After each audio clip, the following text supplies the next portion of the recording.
ননি তোমরা সে ননি এনি হইলে আবদুল কাদের জেলানি হইলে আবদুল কাদের জেলানি। মায়ের গর্ভের ভিতর থেকে 18 পারা কোরআনুল কারীম মুখস্থ করে দুনিয়াতে চলে আসে। এই জন্য মা যদি ভালো হয় সন্তান ভালো হয় কি হয় না? আর মা যদি গর্ভে রাখিয়া যদি সারাদিন টিভি দেখে, এই সন্তান দুনিয়াতে আসার পরেও টিভি দেখবে না, কোরআনুল কারীম তিলাওয়াত করবে। হ্যাঁ, ভালো আশা করা যায়?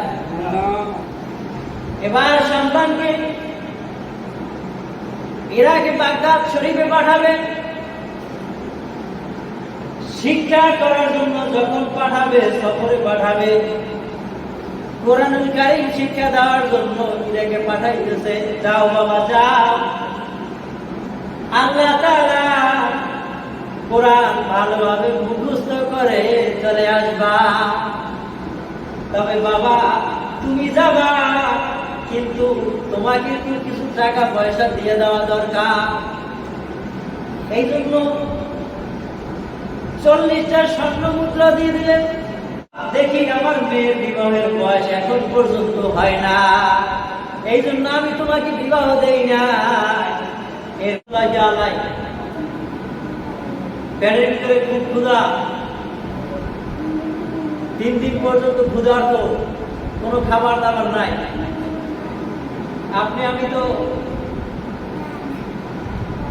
সকালবেলা খাই, আবার দুপুরবেলা খাওয়া লাগে, এর ভিতরে মাঝখানে আমার নাস্তাও করা লাগে কি লাগে না? তারপরও হয় না। আবু সালেহ মুসা রহমতুল্লাহি আলাইহি খাবার দাবার নাই। 1 দিন হয়ে যায় খাবার নাই, 2 দিন হয়ে যায় খাবার নাই, 3 দিন হয়ে যায় খাবার নাই, কিন্তু আল্লাহর ইবাদত তারপরও ছাড়ে নাই। তারপর আল্লাহর ইবাদত ছাড়েন নাই। চিন্তা করলেন যে নদীর কিনারায় যাই একটু নদীর ঠান্ডা পানিতে একটু উঁচু করে, উঁচু করলে একটু হয়তো বা তৃপ্তি পাইতে পারি কি পারি না? নদীর কিনারায় গেলে উঁচু করার জন্য সালাত আদায় করবে, উঁচু করতেছে, হঠাৎ করে তাকাই দেখতেছে নদীর ভিতর থেকে একটা ফল ভাইসে যাইতেছে, একটা সেব ফল। এই সেব ফল ভাইসে যাইতেছে। আবু সালেহ মুসা রহমতুল্লাহি আলাইহি চিন্তা করলেন পেটের ভিতরে খুব ক্ষুধা, যেহেতু ফলটা পাইলাম তাহলে একটু খাইয়ে ফেলে, ফলটাকে নিয়ে খাইয়ে ফেলে। খাওয়ার পরে ওযু করছেন, ওযু করার পর এখন চিন্তা করে গেলেন যে আমি কার ফল খাইলাম। আমি তো চুরি করে মানুষের ফল খাই না, আর এ খাইছে কি বাসা ফল, বাইশে যায়। এই বাসা যাওয়া ফল খাওয়ার পর চিন্তা করে গেলেন যে আমি কার ফল খাইলাম, কার গাছের ফল বাইশে আসলো, সেই ফল খাইলাম, তার ঋণ তো ছাড়াইতে হবে কি হবে না? আল্লাহর বান্দা এবার চিন্তা করে গেলেন এই গাছ কোথায় পাবো, সেই ফল গাছ। এবার নদীর কিনারায় আস্তে আস্তে হাঁটতে হাঁটতে বহু দূর যাওয়ার পর তাকাই দেখতেছে যে ওই একটা খালের কিনারায় একটা সেব ফলের বাগান দেখা যায়। চিন্তা করলেন যে হয়তোবা এই বাগানের সেব ফল হবে বাইশে গেছে। বাগানের মালিককে খোঁজ করলেন, বাগানের মালিককে কোথায় তালাশ করে পাওয়া যায়। তাই এই বাগানের মালিকও এক আল্লাহর ওলি। সেই ফলের বাগানের মালিকের কাছে আইসা বলতেছে, শোনেন আপনার গাছের একটা ফল বাইসে গেছে, এই বাসা ফলটা আমি খাইয়ে ফেলাইছি। 3 দিন যাবৎ পেটের ভিতরে ক্ষুধা, আমি কোনো খাবার দাবার পাই নাই। যখন নদীর কিনারায় ওযু করতে গেলাম, তাই ফলটা দেখে আমি খাইয়ে ফেলাইছি। তাই আমি আপনার কাছে একটা অনুরোধ করব, এই ফলের দাবিটা একটু আপনি ছাইড়ে দেন। ফলের দাবিকে একটু সাইডে দেন।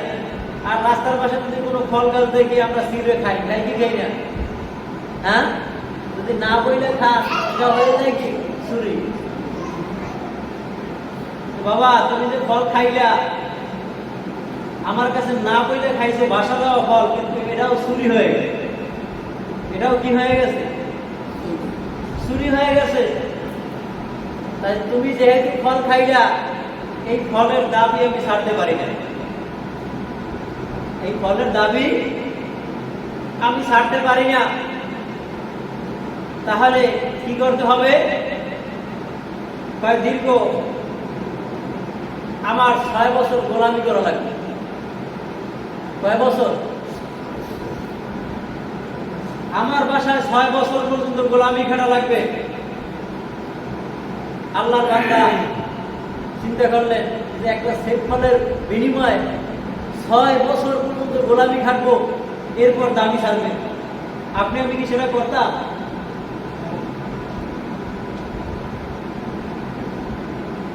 আল্লাহর বান্দা দীর্ঘ গোলামি করতে করতে করতে করতে 6 মাস পূর্ণ হয়ে গেল। হুজুরের কাছে বললেন, হুজুর আমি তো দীর্ঘ 6 মাস পর্যন্ত আপনার গোলামি করলাম, এবার বলেন সেফলের দাবি কি শেষ হয়েছে কিনা? আমার তো গোলামি করার দিন শেষ। কয় না বাবা, তোমার দাবি এখন পর্যন্ত ছাড়ি নাই, তোমার আরো 6 বছর গোলামি করা লাগবে। কয় বছর? 6 বছর। আল্লাহর বান্দা যুবক চোখের পানি ফেলাই দেয়া কান্নাকাটি করে। কারণ দুনিয়াতে থাকা অবস্থায় যদি এই গুনাহ নিয়ে যদি মারা যান, দাবি না ছাড়াই যদি মারা যান, তাহলে কবরে, হাসরে, মিজানে, পুলসিরাতে, কিয়ামতের ময়দানে সমস্ত জায়গায় আপনার জন্য হিসাব নিকাশ খুব কঠিন হয়ে যায়। এই জন্য আল্লাহর বান্দা যুবক চিন্তা করলেন যে আমি এই কষ্টটুকু মৃত্যুর পরে করতে চাই না, দুনিয়াতে থাকা অবস্থায় করে যেতে চাই। আল্লাহওয়ালা যারা দুনিয়াতে থাকা অবস্থায় কষ্ট করতে চায়, চাই কি চায় না? পরের কখনো একটা ভাগ নষ্ট করে খাইতে চায় না, 1 টাকা বেহুদে খাইতে চায় না, চাই কি চায় না? আল্লাহর বান্দা যুবক দীর্ঘ 6 থেকে 12 বছর পর্যন্ত গোলামি করার পর, 12 বছর পূর্ণ হওয়ার পর আল্লাহর বান্দা যুবক ডাক দিয়া বলে, হুজুর দীর্ঘ 1 দিন নয়, 2 দিন নয়, 12 বছর পর্যন্ত গোলামি করলাম, 12 বছর শেষ হয়ে গেল, এখন বলে আমার সেফলের দাবিটা আপনি ছাইরা দিয়েছেন কিনা? বাবা তুমি 12 বছর গোলামি করছো, তোমার দাবি এখন পর্যন্ত আমি ছাড়ি না। আরো একটা নসিহত যদি আমার পূরণ করতে পারো, পালন করতে পারো, তাহলে আমি একটা সেফলের দাবি ছাইরা দিতে পারি। 12 বছর গোলামি করার পরেও আরো একটা দাবি, তাহলে দাবিটা কি? মনের মধ্যে টেনশন, চিন্তা ভাবনা শুরু হয়ে গেল। বাবা শোনো, আমার ঘরের ভিতরে একটা কন্যা মেয়ে আছে, মেয়েটা হচ্ছে কানা, অন্ধ, বোবা, চোখে দেখে না, এবং প্রতিবন্ধী, হাত নাই পা নাই। এই লুনা মেয়েকে যদি তুমি বিবাহ করো, তাহলে বাবা আমি তোমার ওই একটা সেফলের দাবি ছাইরা দিতে পারি। আল্লাহর বান্দা যুবক চিন্তা করলেন, 1 দিন নয়, 2 দিন নয়, দীর্ঘ 12 বছর গোলামি করলাম। 12 বছর গোলামি করার পরেও এখন একটা কানা মাইয়া, লুলা মাইয়া আমার বিবাহ করা লাগবে। এটা কি সম্ভব? আপনাকে আমাকে যদি বলতো এভাবে গোলামি করার পর যদি বলে যে লুলো একটা মেয়ে, চিন্তা করলেন এই লুলা মেয়ে এমনি ঘর সংসার করবো কি করবো? হ্যাঁ, আল্লাহর বান্দার যুবক চিন্তা করলেন, দেখি যদি আমি এই মেয়েকে বিবাহ না করি তাহলে আমার দাবিও ছাড়বে না, তাহলে মৃত্যুর পরে আমার কি হাল হবে? তাহলে আমি জিহাদ করি, আমি বিবাহ করব, আর এই লুলা মেয়ের খেদমত করতে করতে দেখি আমি সিম্পলের দাবিটা ছাড়াইয়া দুনিয়া ছেড়ে বিদায় হইতে পারি কিনা। হ্যাঁ চাচা, আমি আপনার লুলা মেয়ে বিবাহ করার জন্য রাজি হলাম। আপনি বিবাহের ব্যবস্থা করে আমি বিবাহ করব, কিন্তু তারপর আমি ওই সিম্পলের দাবিটা ছাড়াইতে চাই। আল্লাহর বান্দা, আল্লাহর ওলি এবার বিবাহ শাদী সম্পূর্ণ করার পর এবার আবু সালেহ মুসা রাহমাতুল্লাহি আলাইহি বললেন, বাবা যাও, মেয়েকে সাজাইয়া বাসর ঘরের ভিতরে রেখে আসলাম। বাবা যাও, তুমি বাসর ঘরের ভিতরে যাও। এবার আবু সালেহ মুসা রাহমাতুল্লাহি আলাইহি বাসর ঘরের ভিতরে প্রবেশ করার পর এত সুন্দরী, এমন একটা সুন্দরী মেয়ে দেখা যায় যে তামাম পৃথিবীর ভিতরে এত সুন্দর মেয়ে আমি আর কখনো দেখি না। এত সুন্দর চেহারাওয়ালা, পুরো অঙ্গ প্রত্যঙ্গ সব আছে। দৌড়ে আসলেন, শ্বশুর আব্বা আপনি বললেন যে মেয়ে প্রতিবন্ধী, মেয়ে লুলা, মেয়ে কানা, বাসর ঘরের ভিতরে যে মেয়েকে দেখলাম, আপনি সত্যি করে বলে ওটা কি আপনার মেয়ে, আমার স্ত্রী? কাহা বাবা, ওটা আমার মেয়ে, তোমার স্ত্রী। যাও, তুমি বাসর ঘরের ভিতরে যাও। বাবা, আপনার কথার সাথে আর কাজের সাথে তো কোনো মিল পাইলাম না। আপনি বললেন আমার মেয়ের চোখ নেই, অন্ধ। আপনি বললেন আমার মেয়ে কানা, কানে শোনে না। আমার মেয়ে বুবার কথা বলতে পারে না। আমার মেয়ের হাত নাই, পা নাই, লুলা। কিন্তু আমি যখন রুমের ভিতরে প্রবেশ করলাম, পুরা অঙ্গ প্রত্যঙ্গ সব কিছুই দেখি ঠিক আছে। বাবা, এর কারণ কি জানবা? হ্যাঁ জানবো। আমার মেয়েটা এমন মেয়ে, দুনিয়ার জমিনের বুকে মেয়েরা বিভিন্ন জায়গায় যায়। তোমার হাত আছে বিদায় সিম্পলটা খাইতে পারছো, তাই না? তোমার পা আছে বিদায় খাইটা নদীর কিনারায় যাইতে পারছো। আর আমার মেয়ে, তার পা দুইটা দিয়া কখনো বাহিরে যায় না, হাইটা হাইটা কোনো বাসায় যায় না, হাইটা হাইটা কোনো মানুষের কাছে গিয়ে কোনো ফল খায় না। তার হাত দ্বারা কোনো ফল ছেড়ে নাই, পরের হক নষ্ট করে নাই। আর তার চক্ষু দিয়া আজ পর্যন্ত একটা পুরুষও দেখতে পায় না। কেমন পর্দা করে তার চক্ষু দিয়া দুনিয়ার কোনো মানুষ দেখতে পায় না। এমনকি দুনিয়ার জমিনের বুকে যে আকাশের ভিতরে সূর্যটা সকালবেলা দেখা যায়, আমার মেয়ে ওই সূর্যটা পর্যন্ত আজ পর্যন্ত দেখতে পায় না। এমন ভাবে পর্দায় ঘরের ভিতরে রাখছি, আমার মেয়ে সূর্যটা পর্যন্ত দেখতে পায় না। শোনো, আমার মেয়ে কানা, কিন্তু আজ পর্যন্ত কোনো পুরুষের কথা আমার মেয়ের কান দ্বারা শুনতে পায় না। এই জন্য আমার মেয়েকে বানাইয়া দিলাম কানা। কথার সাথে মিল আছে না নাই? এই জন্য বাবা আমি বললাম যে আমার মেয়ে লুলা।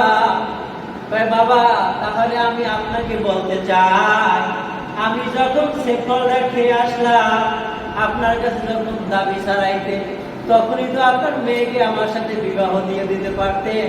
তাহলে আমাকে 12 বছর গোলামি করাইলেন কেন? জানার বিষয় আছে না নাই? যদি মেয়ে বিবাহ করে শেষ পর্যায়ে যদি দাবি ছাড়াইতে হয়, তাহলে 12 বছর গোলামি করলাম। আমি যখন আসছি তখনই আপনি বিয়ে দিয়ে দেবেন। বাবা শোনো, তোমাকে যখন আমি পাইলাম, আমি চিন্তা করলাম আমার একটা মেয়ে আছে, মেয়েটাকে ভালো একটা আল্লাহওয়ালা মানুষের কাছে বিবাহ দেব। তাই আল্লাহওয়ালা মানুষ কোথায় পাবো চিন্তায় পড়ে গেলাম। কিন্তু তোমাকে 6 বছর সময় দিয়েছিলাম। 6 বছর গোলামি করার পর দেখি আমার মেয়ের বিবাহের বয়স এখন পর্যন্ত হয় না, এই জন্য আমি তোমাকে বিবাহ দেই না। এরপরে আরো 6 বছর গোলামি করার পর, দীর্ঘ 12 বছর গোলামি করার পর মেয়েকে দেখলাম মেয়ের এবার বিবাহের উপযুক্ত বয়স হয়ে গেছে। এই জন্য বাবা তোমাকে দীর্ঘ 12 বছর গোলামি করার পর তোমার আচার ব্যবহার দেখা এরপরে আমার মেয়েকে বিবাহ দিয়েছি। কেমন মেয়ে? তাহলে এই মেয়ের গর্ভ থেকে কেমন সন্তান আসতে পারে চিন্তা করে। আর মেয়েটা ছিল 18 পারা কোরআনের হাফেজ। কত পারা? অর্থাৎ মেয়ের মা তিনি 18 পারার হাফেজ ছিলেন। ওই মা গর্ভের ভিতরে বৈশা বৈশা তিনি কোরআনুল কারীম ওই 18 পারা মুখস্থ ছিল বিদায় ওই ঘরে পেটে গর্ভে সন্তান নিয়ে 18 পারা পর্যন্ত কোরআনুল কারীম তেলাওয়াত করছে।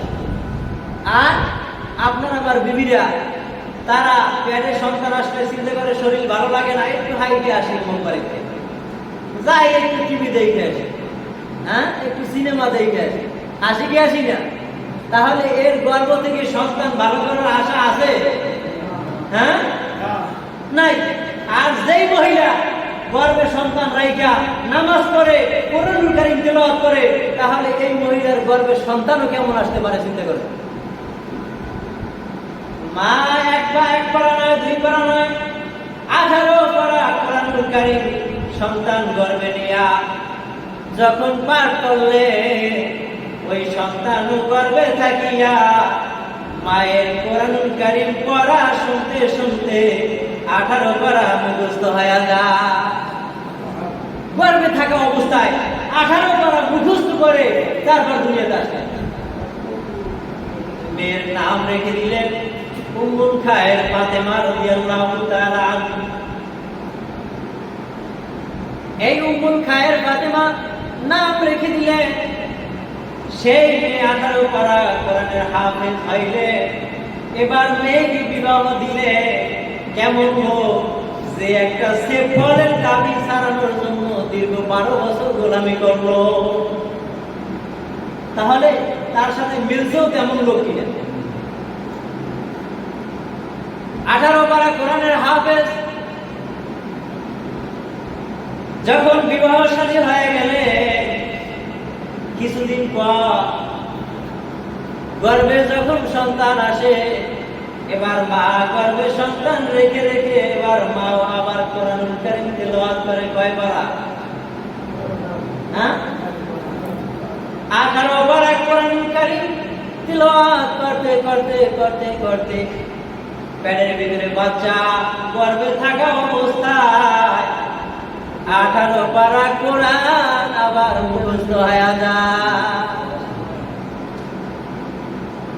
এক লোক আসলেন জালিম, সন্তান গর্ভে, চিন্তা করলেন আবু সালেহ মুসা রাহমাতুল্লাহি আলাইহি তার বিবিকে কেউ এখন পর্যন্ত দেখতে পারে নাই, এমন পরেজগার লোক, আমরা একটুখানি আজকে গিয়ে আবু সালেহ মুসা রাহমাতুল্লাহি আলাইহি বিবিকে দেখে আসবো।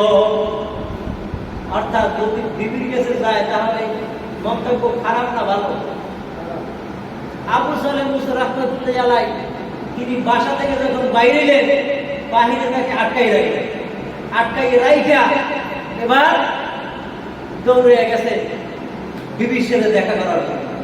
গর্বে কিন্তু সন্তান, গর্বে কি সন্তান, সন্তান 18 পারা কোরআনুল কারীমের হাফেজ অলরেডি গর্বে বসে হয়ে গেছে। এবার যখন ওই জাহেলেরা খারাপ মন্তব্য নিয়ে যখন আক্রমণ করলে, এবার উম্মুল খায়ের ফাতেমা চিন্তায় পড়ে গেলেন, এত জাহেলের দল আসছে, এদের মন্তব্য তো বেশি ভালো না, আল্লাহ তুমি আমাকে এই জাহেলদের হাত থেকে তুমি আমাকে হেফাজত করিয়া দাও। আল্লাহ তাআলা জিবরাইলকে পাঠিয়ে দিলেন, যাও জিবরাইল, তার গর্ভের ভিতরে যে সন্তান, এই সন্তানকে আমি আল্লাহ তাআলার হুকুমে একটা বাঘ বানাইয়া ওই জাহেল কয়টাকে তারা করাইয়া দাও। সন্তানের গর্ভ থেকে বের হইয়া এবার বাঘের রূপ ধারণ কইরা কয়টা জাহেলের উপর আক্রমণ করে উঠেছে। দেখেন গর্ভে থাকা অবস্থায় সন্তানের পাওয়া গেল। এবার জাহেলের দল শেষ, আবার বাঘ অলরেডি সামনে থেকে গায়েব হয়ে যায়। কুকুর খায়ের ফাতেমা নিজেও টের পায় না। কি ব্যাপার, বাঘ কোথা থেকে আসলো, আবার কোথায় চলে গেল? এই বাঘ নিজের গর্ভের সন্তান। কেমন সন্তান? যেই সন্তান 18 পারা কোরআনুল কারীমের হাফেজ হয়ে গেছে। দুনিয়াতে আসার পর এই সন্তানের নাম রাইখা দিলেন আব্দুল কাদের জিলানী। নাম রাখলেন সিননে সিননি তোমরা সেননি এনি হইলে আব্দুল কাদের জিলানী হইলে আব্দুল কাদের জিলানী। মায়ের গর্ভের ভিতর থেকে 18 পারা কোরআনুল কারীম মুখস্থ করে দুনিয়াতে চলে আসে। এই জন্য মা যদি ভালো হয় সন্তান ভালো হয় কি হয় না?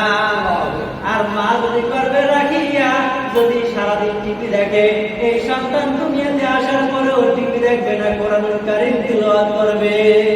হ্যাঁ, ভালো আশা করা যায়? এবার সন্তানকে ইরাকে বাগদাদ শরীফে পাঠাবে শিক্ষা করার জন্য। যখন পাঠাবে, সফরে পাঠাবে, কোরআনুল কারীম শিক্ষা দেওয়ার জন্য ইরাকে পাঠাইতেছে। যাও বাবা যাও, আল্লাহ তাআলা কোরআন ভালোভাবে মুখস্থ করে চলে আসবা। তবে বাবা তুমি যাবা, কিন্তু তোমাকে কিছু টাকা পয়সা দিয়ে দেওয়া দরকার। এই জন্য 40টা স্বর্ণ মুদ্রা দিয়ে দিলেন। কিভাবে দিয়ে দেবে? ছোট বাচ্চা, পথের ভিতরে ডাকাতের দল আছে, যদি এই স্বর্ণ মুদ্রা পায় তাহলে তো ডাকাত দল আক্রমণ করে স্বর্ণ মুদ্রা নিয়ে যাইবে। এই জন্য মা বুদ্ধি করে সন্তানকে বলে, বাবা এদিকে আসো, তোমার বুকুলের তলে 40 স্বর্ণ মুদ্রা আমি দিয়ে সেলাই করে দিলাম। 40টা স্বর্ণ মুদ্রা দিয়ে এই বুকুলের তলে এবার সেলাই করে দিয়েছে পকেট, অর্থাৎ ডাকাতের দলেরা যেন না পায়। এবার টাকা সেলাই করে দিয়ে মা বলতেছে, বাবা যাও যাও, প্রথম নাম্বার সবক হলো বাবা কখনো মিথ্যা কথা বলা যাবে না। কখনো মিথ্যে কথা বলা যাবে না, বাবা কখনো মিথ্যা বলবে না। এবার সন্তান যখন রওনা করলেন, সামনে যাইতে যাইতে বড় একটা ডাকাত দলের সাথে দেখা হলো। এই ডাকাত দল বলতেছে, শোনো, দাঁড়াও দাঁড়াও বাবা দাঁড়াও, কোথায় যাও, তোমার কাছে কি আছে? আমি যাবো ইরাকে, আমার কাছে 40 স্বর্ণ মুদ্রা আছে। 40টা স্বর্ণ মুদ্রা আছে। 40টা স্বর্ণ মুদ্রা। বাবা আমরা কারা জানি? আমরা হইলাম ডাকাতের দল। মানুষের কাছে জিজ্ঞাসা করলে যদি থাকে তারপরও স্বীকার পায় না। মানুষের কাছে থাকলেও স্বীকার পায় না। অর্থাৎ যদি 5টা স্বর্ণ মুদ্রা থাকে, একটা পকেটের ভিতরে একটা স্বর্ণ মুদ্রা রাখে, আর একটা পকেটে 4টা স্বর্ণ মুদ্রা রাখে। কারণ জানে যে সামনে ডাকাতের দল আক্রমণ করতে পারে। এই জন্য যখন জিজ্ঞাসা করি তোমাদের কাছে কি আছে বের করে দাও, তাহলে তারা বলে আমার কাছে একটা স্বর্ণ মুদ্রা আছে, এই নাও। একটা স্বর্ণ মুদ্রা দিয়ে দেয়, তারপর তালাশ করলে বাকি পকেটে আরো 4টে পাওয়া যায়। তার কথা বলে, বাবা তোমার কাছে 40টা স্বর্ণ মুদ্রা, তোমার কাছে জিজ্ঞেস করার সাথে সাথে বলে দিলাম। শোনেন, আমি যখন রওনা করলাম, আমার মা বলে দিয়েছে, বাবা কখনো মিথ্যা কথা বলবা না। বাবা কোথায় রাখছো? মা বগুলের তলে সেলাই করে দিয়ে দিচ্ছে। বগুলের নিচে সেলাই কিনা 40টা স্বর্ণ মুদ্রা দিয়ে দিছে, কিন্তু দেওয়ার